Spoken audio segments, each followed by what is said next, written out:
Hello, guys. Welcome back to a brand new episode of the Moran Show. I hope all of you guys had a wonderful Thanksgiving. You got to shop on a lot of Black Friday deals. Me, myself, I did some Black Friday shopping. Just one. I got this microphone. It was discounted. I decided to buy it. Hopefully, my sound and my audio sounds better. And on Thanksgiving, I got to spend it with some family. I had a very great day. On this show, I'm going to talk about NFL Thanksgiving games, the Black Friday game, going to talk about the NBA. I'm going to have John Tortorelli up here with me. But before we get to that, one of the biggest reasons why my Thanksgiving was so wonderful was because it started off amazing. I went to go play football with Drew and the guys, Riv, Dels, Max, Vaughn, Frank, Joey, and I'm missing a lot of names, but I went to go play football with the guys. I had 2 touchdowns. You know, I had to be on my Steve Smith Sr. That's how I get down. But then after that, shortly, I went back home. 12:30 start time. Packers at the Lions. See, I had a gut feeling the Packers were going to win this game. Jordan Love is playing the best football that he's played in his career. He's coming off of 3 straight awesome performances. I felt like the offense was clicking.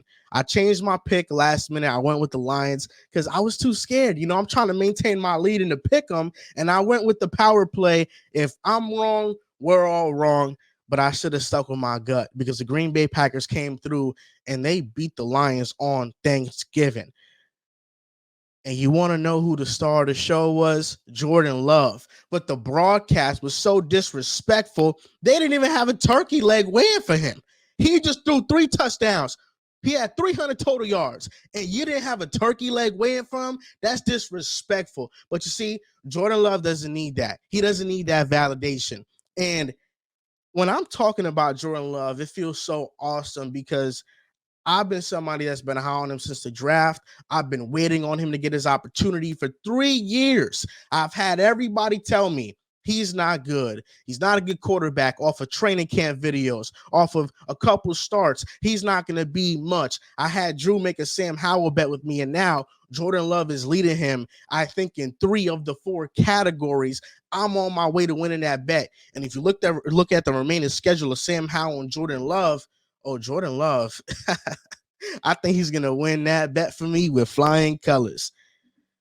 On a serious note, what Jordan Love is doing is super impressive. And the reason why it's impressive is because it's not easy to be thrust in the position that Jordan Love was in. The draft pick was heavily criticized. In 2020, all of the NFL world and Packers fans thought that pick should have been a wide receiver. The Packers trade up and take Jordan Love, who was a raw prospect coming out of college. Aaron Rodgers wasn't happy with the pick. The fan base wasn't happy with the pick because they felt like they were a receiver away from making a Super Bowl run. And years before Love ever got the chance to prove himself, Packers fans hated him irrationally. Radio hosts and TV personalities across the world labeled him a bust and said he could not play. And that entire time, what did Jordan Love do? He stayed silent throughout all the media scrutiny, throughout all the people bashing his name. He didn't say a word. He just sat back in the shadows and he worked. And after years of being called the waste of a pick, he had 1 year to show that he was the right pick. Now, everybody talks about how it's a luxury to sit behind a quarterback and learn, which it is. But it's also a luxury to have time to develop because a bunch of quarterbacks across the league, Kenny Pickett, Zach Wilson, Mac Jones, Justin Fields, when they get drafted to teams in the first round, those teams give them 2 to 3 years to be average or below average before they move on from that quarterback. They give them time to develop. They build rosters around those players. Jordan Love had 1 year. If you don't show us in this 1 year that you can be a competent NFL starting quarterback, we're likely moving on. and Jordan Love was not thrust into the best position. Aaron Jones, his star running back, has been in and out of the lineup every single game this year. He's not played consistently. He's been dealing with injuries. The offensive line cannot run block. They don't have a running game. The receiving core, the wide receiver weapons, they are the youngest group in NFL history. Matt LaFleur, who I'm high on, but a lot of people still had question marks because is it him or is it Rodgers for his success? Jordan Love was not put in the picture perfect situation. And early in the season, in the first half of the season, there were a lot of mental mistakes going on from this group, and a lot of that got blamed on Jordan Love. But these past couple of games, Jordan Love has shown that, you know what, he might be the right pick. Versus the Lions, 22 for 32, 268 yards, 3 touchdowns. He took 0 sacks, had 0 interceptions. And the difficulty of throws that he made was jaw-dropping. The touchdown to Jaden Reed where he put that ball on a line where only Jaden Reed can get it. The cross-body throw to Tucker Kraft. I mean, Jordan Love made a bunch of in-structure and out-of-structure plays. Since week 9, Jordan Love is third in EPA per dropback, third in explosive play rate, fourth in success rate, only behind Dak Prescott and CJ Stroud, who CJ Stroud is in the MVP conversation, according to me. I think he is. And Dak Prescott is putting himself in the MVP conversation. That's how good Jordan Love has been these past 4 games. And it's pretty ironic because in the start of November, Adam Schefter came out with a report that said Brian Gutekunst unsure if Jordan Love is the future of the Packers. But that was clickbait. Adam Schefter just took that and ran with it because Brian Gutekunst never uttered those words. Since then, Schefter has deleted that tweet. This was the type of scrutiny Jordan Love was dealing with just a month ago. And 4 games later, the Packers are 5-6, and they have a chance to make the playoffs. And if you look at their remaining schedule, they can make the playoffs. If they finish 9-8 or 10-7, they will be in the playoffs in the NFC. 11 games into Jordan Love's first full season as a Packer, he's completing 60.5% of his passes. He has 2,599 yards, 19 touchdowns to 10 interceptions, and an 87.4 passer rating. Those numbers are very similar to the numbers that Aaron Rodgers had in his first season starting as the Packers quarterback, which is coincidental. And for the season, Love is 11th in EPA per play, 4th in air yards. He's 28th in turnover-worthy play percentage, so he's doing a great job taking care of the ball. He's not taking many sacks, and he's 10th in big-time throws. Jordan Love is the truth, and it's crazy how the Packers just managed to find quarterbacks whenever they draft one. Brett Favre they traded for, but then it's Aaron Rodgers, then it's Jordan Love. I'm a Jets fan still hoping my team can find one quarterback. I thought we signed that quarterback in the offseason. He got injured the first drive of the season. But for the Packers, the luck, it feels like, is just going to continue. And I'm glad that Jordan Love is having this moment in the sun because he started the season off great, went through a rough patch, and now he's back to showing that he can be the Packers starting quarterback for the future. Talking about the Jets, because the Jets made a move for Aaron Rodgers that allowed Jordan Love to now start for the Green Bay Packers. The Jets are an embarrassment. It's as simple as that. Zach Wilson was benched last week, and Robert Saleh wanted a spark on the offense, and he thought that offensive spark could have came from Tim Boyle, and Tim Boyle didn't do much of nothing. We had a 99-yard pick six at the end of halftime, which was one of the most ridiculous things that I've ever seen that kind of totally summarized the Jets season, just bad luck. And Tim Boyle, outside of a garbage time touchdown, he did nothing. 5 for 14 on third down. That's what we were. We scored 13 points total versus the Dolphins. 6 of those were offensive points, and that was in garbage time. The Jets are an embarrassment. It's as simple as that. This was a wasted season, and Aaron Rodgers isn't without blame, because a big reason why our offense stinks. We're one of the worst third down teams in history. We're one of the worst red zone teams in history, is because when Aaron Rodgers decided to come to the Jets, he brought along all his buddies with him. Randall Cobb, Alan Lazard, Billy Turner, Tim Boyle. Nathaniel Hackett, I believe, is only the OC because he was brought in to lure Aaron Rodgers. That's really all it is. And before this game, I mean, Alan Lazard was a healthy scratch. We just signed him 4 years, $44 million, and he's a healthy scratch. I don't know what's going on with that. Randall Cobb hasn't had a reception since October 1st. It's almost been 2 months. He hasn't had a reception. But here's the thing, and this is where I feel like a lot of Jets fans are getting deluded. Every Jets fan right now wants to blame Aaron Rodgers. They want to say, if Aaron Rodgers isn't good with coming back next year without his buddies, then we just got to get rid of Aaron Rodgers too. Are you guys insane? Are you guys stupid? Are you guys idiots? Aaron Rodgers is the best quarterback that we've ever had in our franchise's history. We haven't even got this man. We haven't even gotten a chance to see this man play once for us. We haven't gotten a chance to see him play one full game, and you want to get rid of him? People are overreacting. Sure, Aaron Rodgers brought his buddies with him. Tim Boyle was never supposed to play this season. Zach Wilson was never supposed to play this season. Was it Aaron Rodgers' fault that Corey Davis retired abruptly? Alan Lazard was not supposed to be the second best wide receiver on this team. It was supposed to be Corey Davis. That's Aaron Rodgers' fault that Davis abruptly retired? Is it?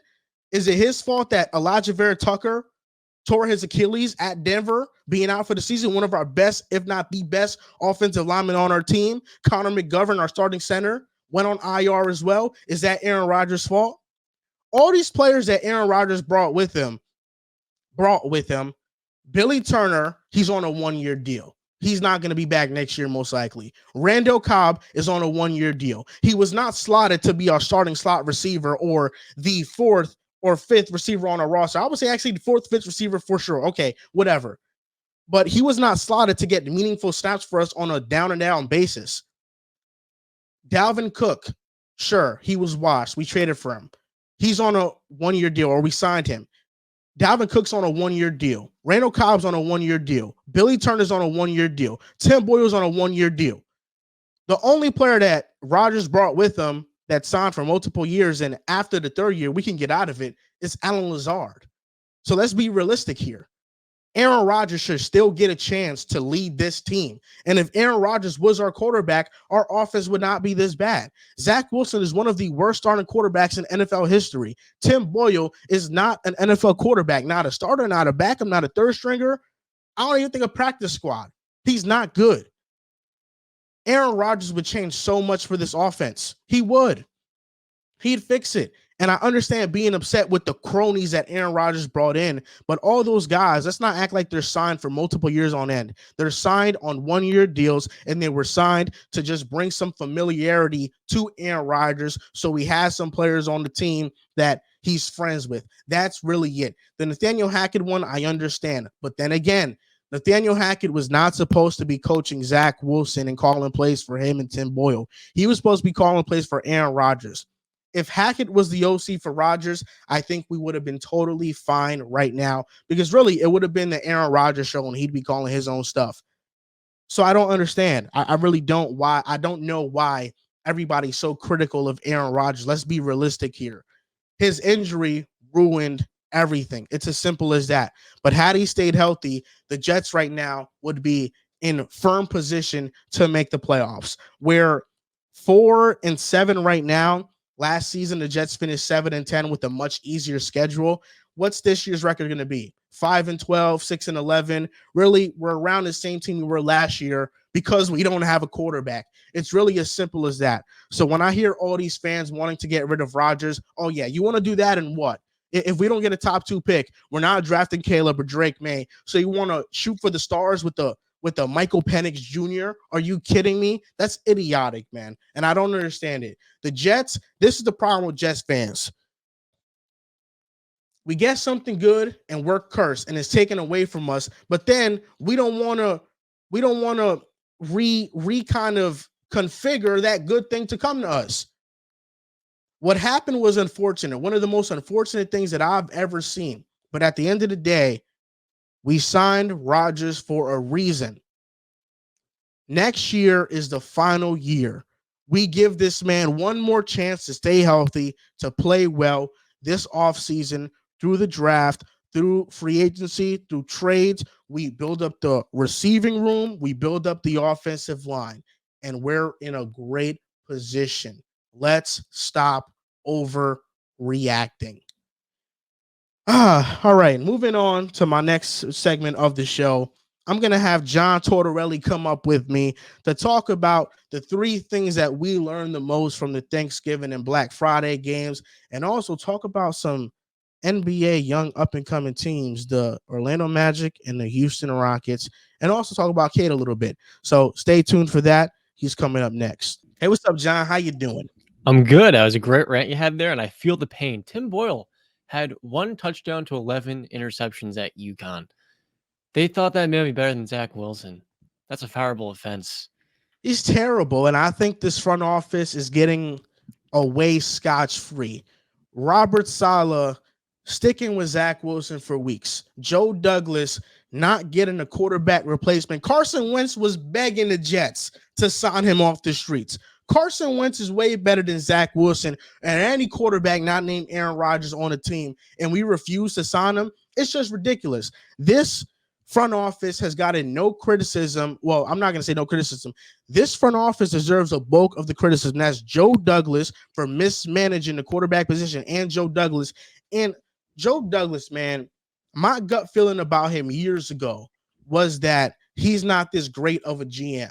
He's great at negotiating. He's great at trades. But you look at our draft history, you look at our free agent signing history, he's not doing much. I disagree because he has had one of the best draft classes in 2022. The problem is he's more loyal to Zach Wilson than you are to a fault. And his loyalty to guys that he drafted like Mekhi Becton and Zach has been what set back the Jets. And like a stack of Jenga blocks, that one bad decision to draft and then stick by him has affected everything else. And all those really good draft picks have been affected by the one or two bad ones.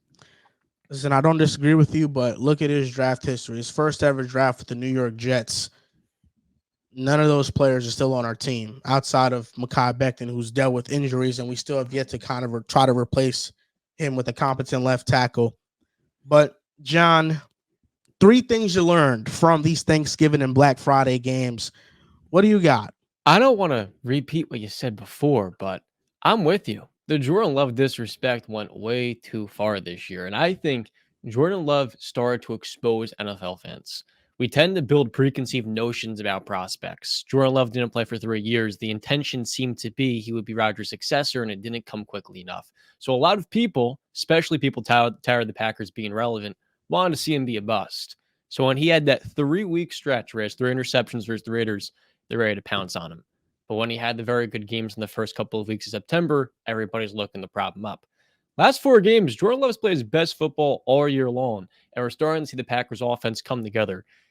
65% completion percentage, 8 touchdowns, 2 interceptions, and he was thoroughly better than Jared Goff on prime time. But the big thing everybody tended to overlook was how young this Packers offense was. Dontavian Wicks, Romeo Doubs missed a part last season. Jaden Reed stepped up, and Christian Watson was one of the most disappointing players to start this NFL season because he plays like a 5'11" receiver at 6'4". But in these last couple of weeks, we've seen the leadership in Green Bay start to come together, the offensive line improving. And though they still can't run the football, Jordan Love has been the best part about their offense. I feel like the Packers have a franchise quarterback, but people were way too impatient with the project quarterback. He's exposed NFL fans. That's number one for me. I agree with you. And I think that the preconceived notion is totally correct. A lot of NFL fans do build up preconceived notions, and these players aren't given time to showcase themselves. Jordan Love, like I mentioned in my rant, in my monologue, he had one chance to show NFL fans he could play. Once he had that couple week stretch where he wasn't that good, oh, now this is why they should have never drafted him. This is why they should never did nothing. But I'm telling you something, John.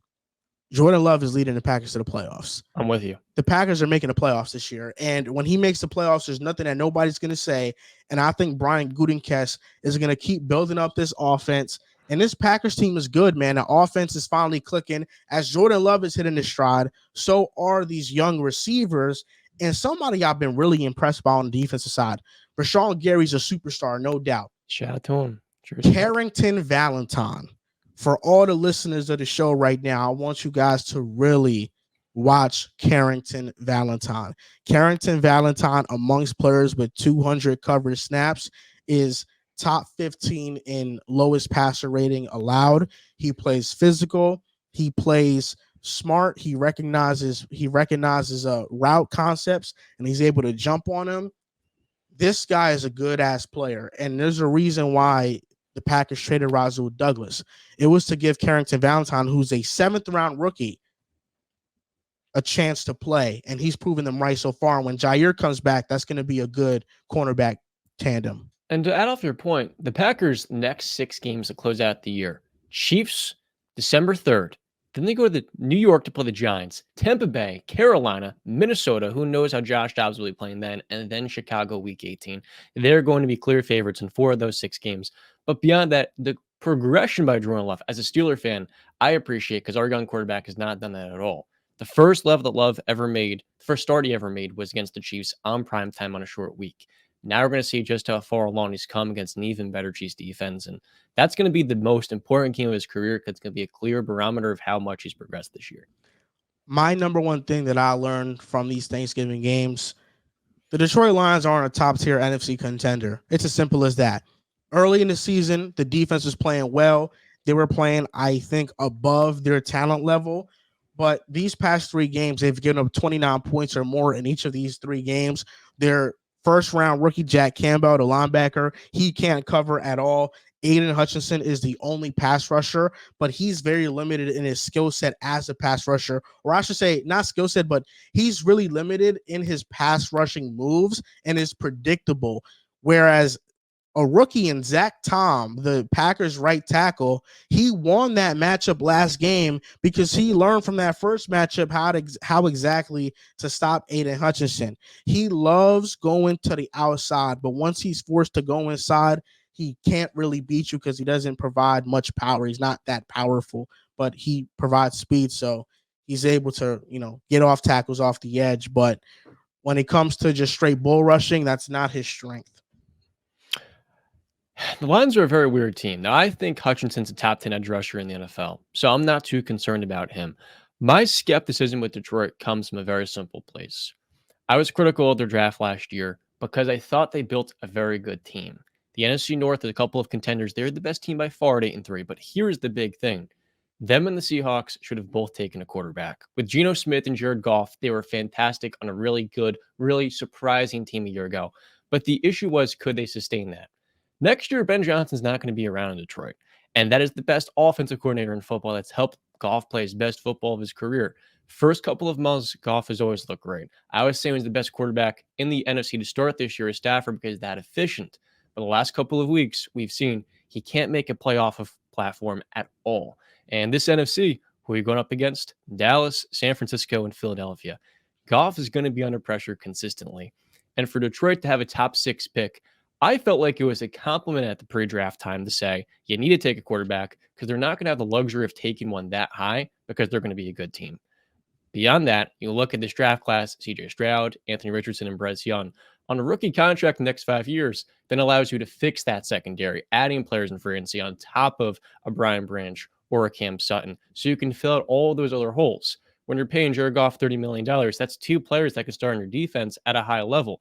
But then with the Seahawks, I'm a big Geno Smith guy. I think he's a great person, had a great year last year. But with this team, they've lost their identity from a year ago, and they don't have that same level of explosiveness. It seemed like with Geno being in his mid-30s, it would have made a little bit more sense to target that young franchise quarterback to sit a year, the same way the Lions could have with the pick that then became Jahmyr Gibbs. Devon Witherspoon's been great, but he's not producing the wins right now that the Seahawks are looking for. I think a lot of Geno Smith's struggles come from him injuring his knee very early in the season.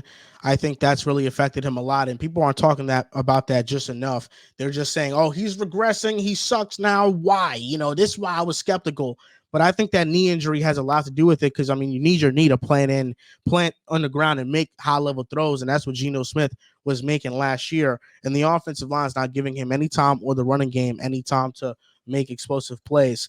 And keep in mind, he's got an elbow injury as well moving into Yes, Thanksgiving. Charles Cross played outstanding versus Bosa, but on the right side, you lose Abraham Lucas, and they're starting, guy off the streets, and that's kind of been a turnstile for them. correct. And I think Geno Smith, if he was healthy, he'd be playing fine. But I don't disagree with your original notion that both teams should have been quarterback hunting. That's 100% a fact. And yeah, I don't understand this fake optimism from Lions fans when it came to Jared Goff. Yeah, Jared Goff had a fantastic season last year. This year, the stats look amazing. He wasn't able to win and get it done with Sean McVay and the Rams. Sean McVay, even with Jared Goff putting up fantastic MVP like numbers at one point, Sean McVay said, this quarterback is not good enough to get us to where we want to go. If the Lions just want to make the playoffs and maybe win a game or two, probably just one game, because I don't think the Lions are making the NFC Championship, then sure, Jared Goff is fine. But if the Lions' aspirations are further than that, their aspirations are to win a Super Bowl, Jared Goff is not the guy. If Jared Goff wasn't the guy with Sean McVay and an awesome Rams roster, Jared Goff is not the guy for the Lions. And you're right. The Lions had a huge opportunity. The Lions had a huge opportunity to make a trade in the draft to go get somebody like an Anthony Richardson or to get a CJ Stroud, to either sit and learn behind Goff or play right away. I would have went for sit and learn, but imagine the Lions with the option of moving on from Jared Goff because they have an Anthony Richardson or CJ Stroud just waiting in the shadows to take over this team. They would have been set for years to come. The fact that Jared Goff, they can get out of his contract next year, but they have no backup plan outside of Hendon Hooker, is a scary sight, because right now the Lions are a great story. Are they a great team? I don't think so. The defense is vulnerable, and Jared Goff, when he's pressured, does not perform. And I want to add to your point, Jameer Gibbs has been awesome in the second half of this year. Super efficient. He had 3 straight games with 110 yards from scrimmage or more. We're not even saying the players they took with those picture bad selections, but it's buyer's remorse and the missed opportunity of what you could have had. And I think that's where we come from. Number 3 for me, Thanksgiving takeaways. I'm standing a little bit like you here because I'm going to be critical of the Dolphins. Pretty worried about Tua Tagovailoa, and it seems like Miami Dolphins are basically the baby version of the Buffalo Bills. I want to say prayers up to Jalen Phillips. I say that they're the baby version of the Bills for 2 reasons. One, you can't trust their quarterback with turnover issues in the highest level of games. But 2, they can't catch a break defensively. Jalen Ramsey's come back great, and now we lose our top or our second best edge rusher on the team. They're forced to have some depth with Andrew Van Ginkel stepping in, but even still, this Dolphins team can't catch a break. And this AFC East, we always see the explosiveness with Buffalo and Miami. But I ultimately think they're 2 of the same. That's what I feel. My number 2 is the Packers can make the playoffs. The Packers remain in 6 games. They're facing the Chiefs, the Giants, the Buccaneers, the Panthers, the Vikings, and the Bears. Realistically, I think that's 4-2, which puts them at 9-8 for the season. And 9-8 in the NFC gets you into the playoffs because the NFC is weak. But if they go 10-7, oh, they're a lock at that point to make the playoffs. And not only can the Green Bay Packers make the playoffs, but with how well Jordan Love is playing, with how well that defense has played this season and has really risen up to the occasion in certain moments, if the Packers get the right matchup, they can upset a team in the playoffs. If they face a team like Detroit again in the playoffs, they can upset them come playoff time as well. That is a hot take, but they just did it on Thanksgiving. With Green Bay, it comes down to their defense. Because as you point out, Rashawn Gary is a superstar. They have good pieces. But with Joe Barry, I have zero optimism they can stop a team like Detroit 2 times, especially if they're playing on the road. That's where I'm like, I can see them being a playoff team, but there's a clear cap there. The Packers right now, there are 7 teams that make the playoffs. 4 of them are division winners and 3 of them are wild cards. The 49ers, the Eagles most likely get a bye. Correct. If the Packers are able to match up with the NFC South winner, they can advance. That's going to be the Cowboys at that 5 spot playing the Saints. That's the only issue. or the That's right. Falcons. That is correct. The I Cowboys. I actually think there's a chance we get 3 NFC North teams in the playoffs as well. The Vikings, who are currently 6-5, slot at number 6, can Mhm. just win 3 of their next 5 games. I don't know if they will, but we haven't seen that in a very, very long time. We haven't. And my third one is Dak Prescott is an MVP candidate. Dak Prescott, 2,935 yards, 23 touchdowns, 6 interceptions, 107.4 passer rating. Since the Cowboys debacle versus the 49ers in week 5, Dak Prescott, you can argue, has been the best quarterback in the NFL. Is he facing the best competition? No, he is not. But from a statistical standpoint and just watching him play from an eye test perspective, he's playing the best football of his entire career. And even before that Niners game, he wasn't playing bad football. He was the only quarterback to light up the Jets defense. He has the best performance against a Jets defense that has shut down all of the top end quarterbacks in the NFL. Maybe I'm buying into the Kool-Aid. Maybe I'm drinking the Kool-Aid once again, John. You are. But this feels like Dak Prescott is out for some vengeance. He's playing the best ball of his entire career.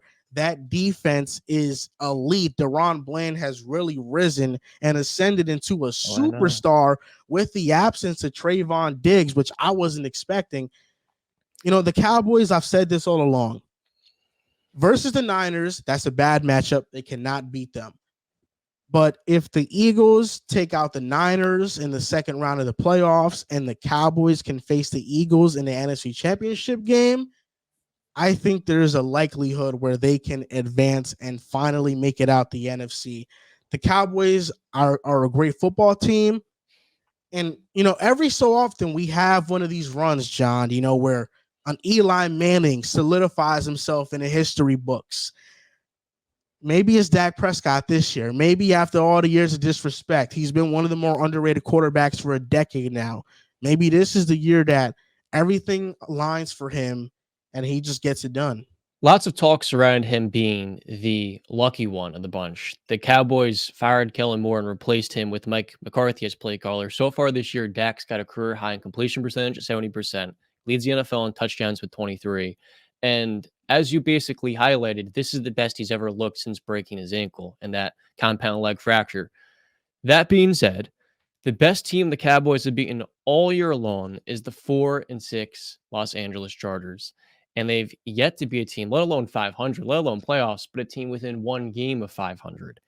I think this Cowboys team's got the defensive player of the year right now in Deron Bland. 7 interceptions, 5 pick sixes is unprecedented. I think Dak Prescott is playing like a top 6 quarterback in production, but it ultimately does not matter if we have to cope for this team not being able to beat a good team by saying, well, they almost beat the Eagles and they only lost by a touchdown.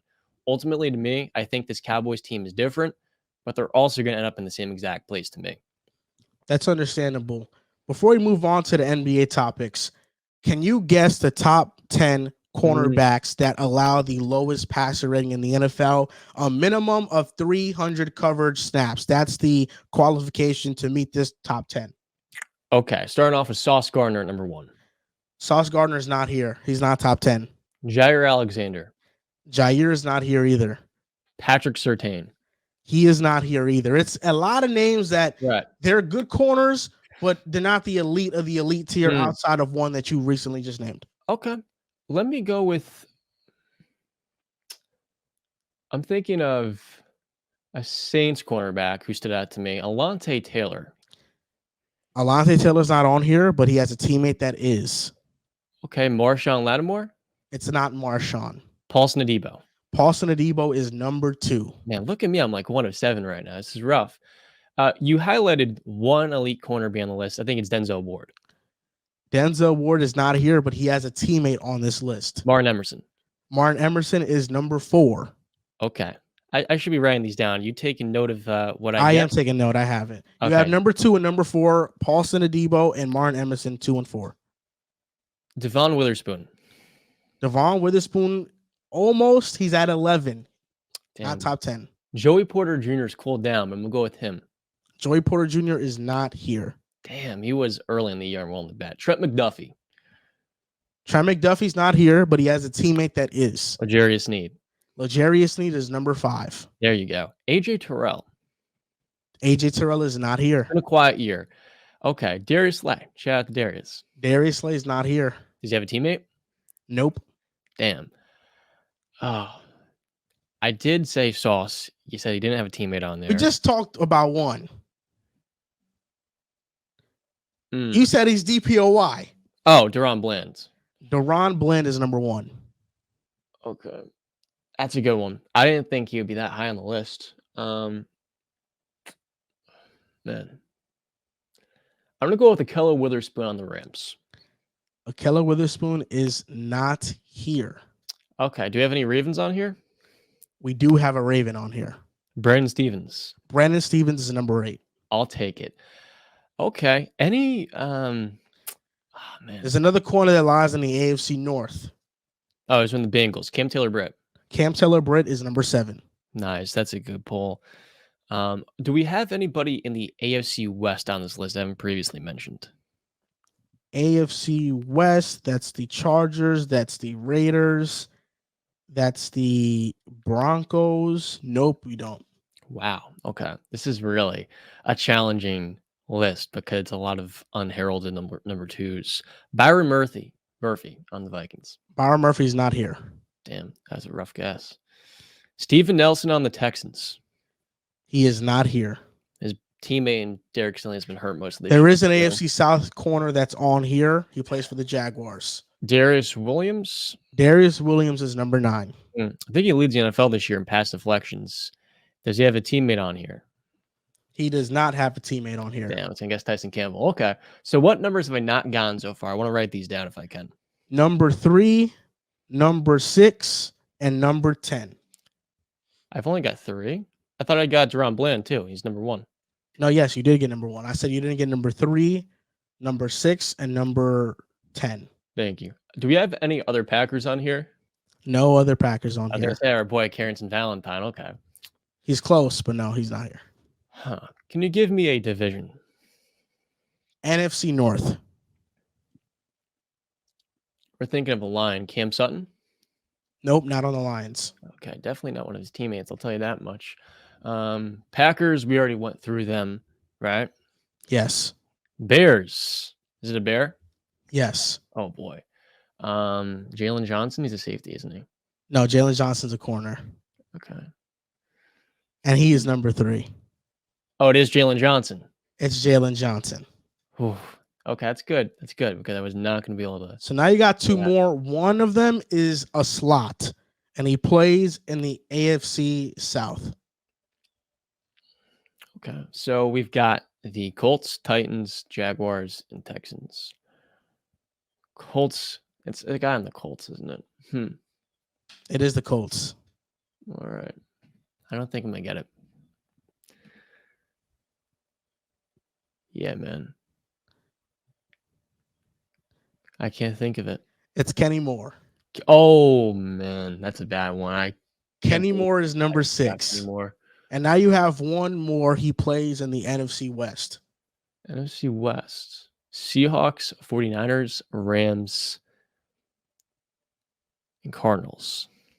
Okay. So I didn't name Charvarius Ward. Charvarius Ward is number 10. There you go. I thought I named him before, but forgetting Kenny Moore is a very bad look. And that's the list. Okay. Number 1 is Deron Bland. Number 2 is Paulson Adebo. Number 3 is Jalen Johnson. Number 4 is Moran Emerson. Number 5 is L'Jarius Sneed. Number 6 is Kenny Moore. Number 7, Cam Taylor-Britt. Number 8, Brandon Stevens. Number 9, Darius Williams. And 10, Charvarius Wards. The top 10 corners that allow the lowest passer ratings in the NFL. A minimum of 300 coverage snaps. Just to filter it out a little bit. Now, John, there are 2 teams that you were very high on coming into the year that have broken out in a big way. But for this episode, we're going to focus on one of those teams. That's the Orlando Magic. How real are the Orlando Magic exactly? They're very real. At 11-5, this Magic team is on a 6-game winning streak without 2 of their starters. Now, you've highlighted before, I saw on Twitter, a comparison. It was a comparison between the 2017 to now Boston Celtics to the 2024 Orlando Magic. Paulo Banchero from Duke, just like Jason Tatum. 2 under-the-radar top recruits. Franz Wagner like Jalen Suggs. Or sorry, Franz Wagner like Jalen Brown. Can't ahead of myself. Jalen Suggs, very similar to Marcus Smart. These are two guards that come into the NBA and they play very fast. And while they're not the most athletic, they're given the keys to an offense and they can't slow down to make consistent enough decisions. So they're all over the place. They've got turnover issues. They're shooting very poorly from the field and they can't run an offense effectively. But when you pair up that guard who wreaks havoc defensively and has a really tough clutch gene off the ball to make tough shots and make secondary plays in transition off the glass with two wings who can create offense. Now Jalen Suggs is one of the best defensive players in basketball, pioneering the top defense. But then you have a very deep roster.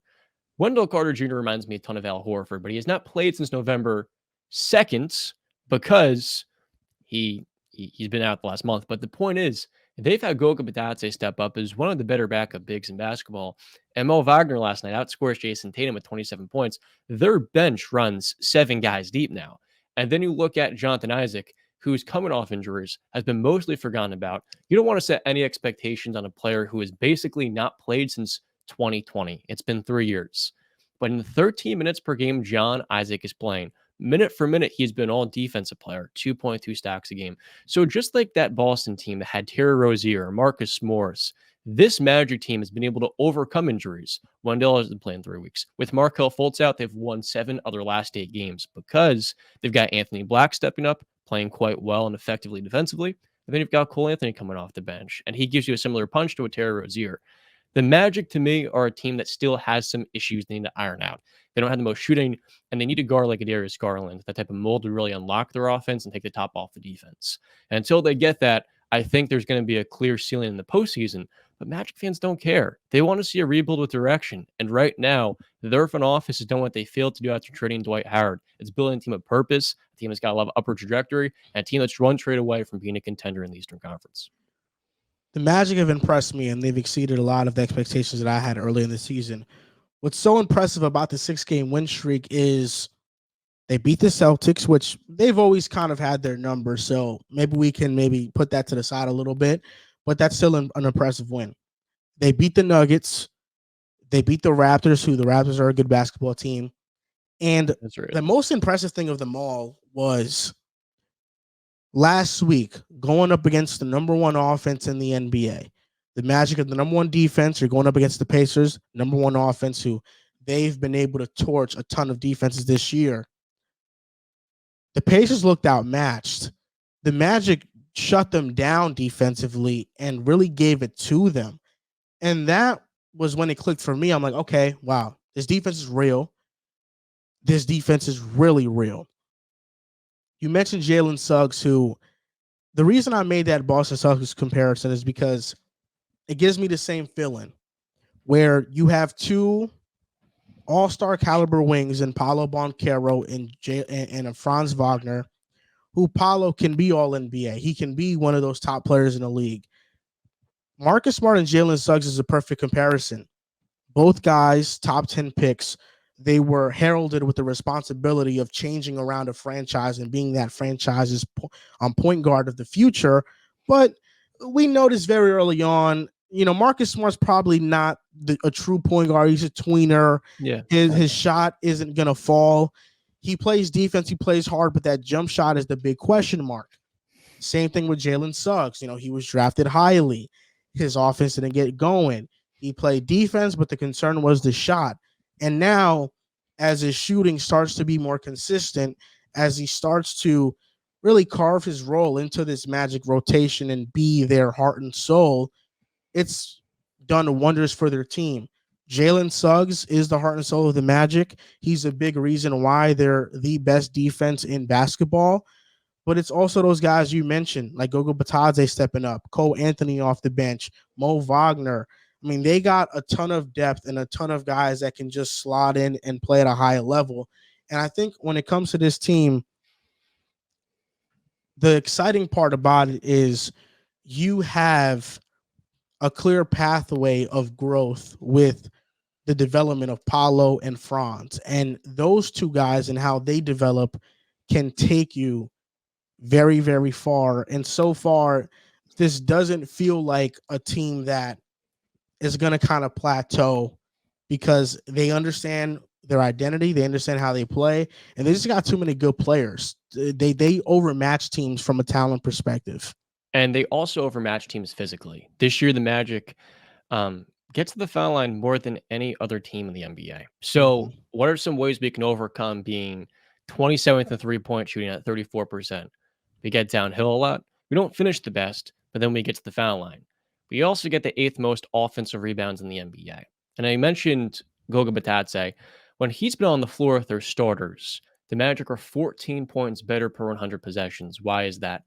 I felt like he is a clear regression from Wendell, who's more quick and definitely a lot more versatile to pass and shoot consistently from three. But Batate has been very good on the offensive glass. He's got a 34% offense rebound rate, or the offense does. So, what percentage of the team's own misses do they rebound? A third of them. And on top of that, Batate has been very good defensively. And then you've got Mo Wagner coming in off the bench. He's been one of the most effective and efficient backup bigs as a role man. So you've got this combination of him and Joe Ingles. And then you've got Gary Harris in the corner who's making 44% of his threes, and Cole Anthony doing his thing. So, like you highlighted, there's about 12 different guys here who can all play. And I think we're watching the end of Markelle Fultz in Orlando because watching the Spurs right now, they don't have a point guard in the starting lineup. And I'm watching the Magic, they've got four of them.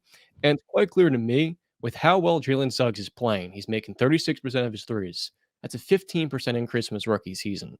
And on top of that, Anthony Black was drafted not to be traded year one. They want to see what he's got. He's played well as a rookie.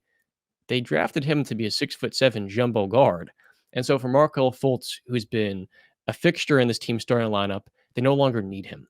A year ago, they started 5-20. This year, they have won double as many games in less than basically 7-8 games. So to think the Magic have come this far along is a testament to the growth of their depth. And it's why a guy like Markelle Fultz becomes a bit expendable. The priority is how far along Paulo develops because right now he's starting to make his threes. And if that is a real thing long term, he's making 35% of them. Well, you've got yourself a real all-star to lead the pack, and that's for sure at 20 years old. 21. And his pull-up threes has really been the major thing in this game that he's developed. I think he's shooting 33 or 36% on pull-up threes above the break threes. Mm-hmm. He's finishing at the basket at one of the highest levels in basketball. Right. The improvement that's going to have to come from his game is his mid-range shooting. I think he shoots about 30, 33, 6%. 36% from Yeah. mid-range. So Tatum he numbers. has to iron that out. And I think once he can score from all three levels consistently, that's when we can view him in the upper echelon of these players. Markelle Fultz does become expendable, and it's a bit unfortunate, but it is what it is because they drafted Anthony Black for a reason. And really it was about them trying to find out who's going to stick around between the guards that they've drafted, who's going to fit our stars the best. And Markelle Fultz play style is a bit redundant to what they do. He's a good defender, not a great defender. He can't shoot, and he's not the playmaker that Anthony Black is, and he's not as good of a defender that Anthony Black is. So they're going to keep the better of the two. Speaking about Markelle Fultz, former number one overall pick, this is the last thing I want to touch on. Mm-hmm. Cade Cunningham. There was conversation on Twitter. Riff put it out. What separates Paulo and Cade Cunningham as players exactly? And I saw a lot of wrong answers on that post because people attribute it to Cade Cunningham. He's just in a bad situation, which he is. They're saying, well, the difference of the two is that Paulo actually plays on a team that is competent, and Paulo has a defined role. That can all be somewhat true. But the truth about it is that Cade Cunningham is just not the player that Paolo Banchero is. He's just not as good as Paolo Banchero. And Cade Cunningham, he was the number one overall pick in his draft. A lot of people were very high on him, but a lot of people were also skeptical on him. He did have some skeptics out there, like John Hollinger, who mentioned the fact that he's not a good mid-range shooter. He has more turnovers than assists in college, and how he settles for a lot of long twos. And I feel like a lot of that has settled into his NBA career. Michael Pina from The Ringer wrote an article about Cade Cunningham, and he had a lot of interesting nuggets and stats in there.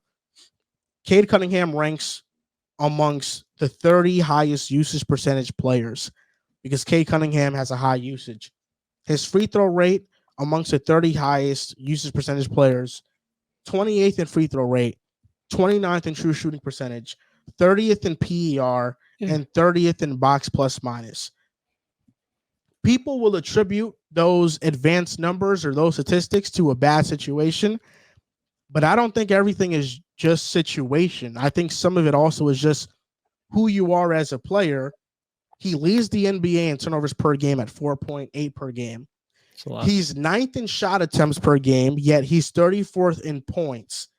53% of shots at the rim, ranks 98th amongst 104 attempts among players with at least 500 attempts since he entered the league. Since he entered the league, he's one of the worst finishers at the rim, and opponents have blocked 25 of Cade's shots this season, the most in the NBA. He's below average in catch and shoot threes and pull-up threes and guarded threes and wide open threes. He shoots 35.7% in the paint, 49.4% in the restricted area, and 43.7% from mid-range. Right now, the mid-range in his game is his saving grace. But from the three, you talk about pull-ups, you talk about above the break threes, he's very inefficient and he doesn't finish well around the basket. And I don't attribute that to the spacing. Because if you're not a good finisher, you're not a good finisher. You know, how open do you want the court to be? And they're actually, in the article, Michael Pina did a case study of Cade Cunningham's shooting splits with and without Killian Hayes in a lineup, and they're actually worse when Killian Hayes is not in the lineup. You touched on a lot right there. And you want to know what Cade Cunningham reminds me of? Who? The NBA version of Justin Fields. Very prolific prospect. We really loved what he was coming in, but there were defining limitations in Fields' game as a passer. And in Cade specifically, he's not the most explosive athlete off the dribble.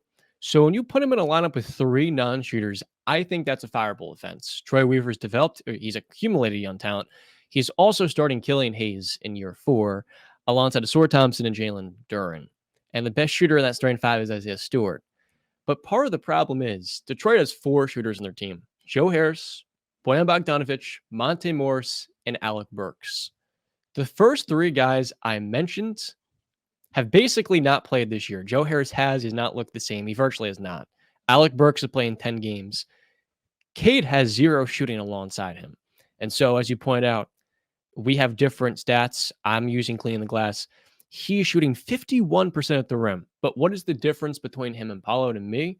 It's the fact Paulo gets to the foul line almost 7 times a game. Mm-hmm. I remember, you might remember, early in the year, I made a video on Cade, a very short video, and it's highlighting his first game back, his debut where he dropped 30 points. And it was a rather effortless 30 where he's making the mid-range shots against the Heat in a 1-point loss. But it took him 27 shots to get to 30 because he did not get to the foul line one single time.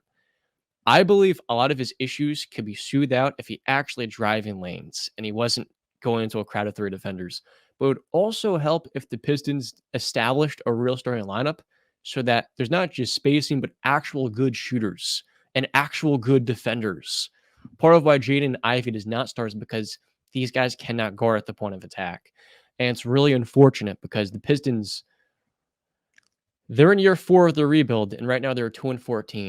And they paid Monty Williams the highest salary of any coach in the NBA. It's ridiculous. And they're speed running the 2012 Charlotte Hornets or Bobcats, where they won 7 games, basically. I think there's going to be some changes here, and ultimately, there are a lot of questions that aren't going to be answered until they do build a fair lineup around Cade to evaluate what he is as a player. Yeah, I don't know what the logic was there, signing Monty to that big of a deal. Monty's not worth that money, and if you had to go that high in price point, I would have never brought him in the first place. I understand that, and I think that's fair. You know, Cade Cunningham does not have a good situation at all, and the driving lanes are clogged.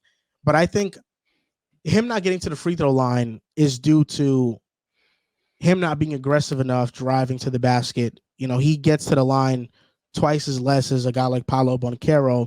Mm-hmm. And then you talk about the shots at the rim. You know, the way people would think is that like Paolo is getting swarmed by 4 guys when he's at the basket, when A lot of his misses, he has a pretty open layup and it just kind of misses. It rims out. So for me, when I watch Cade Cunningham, I don't know if he's gonna be this number one option. He's gonna be the franchise cornerstone. To me, he feels like an Andrew Wiggins, where Mm, you're going to go to a new situation, and that's the situation you're going to thrive in. Because I don't feel comfortable that the Pistons can build a good one around him.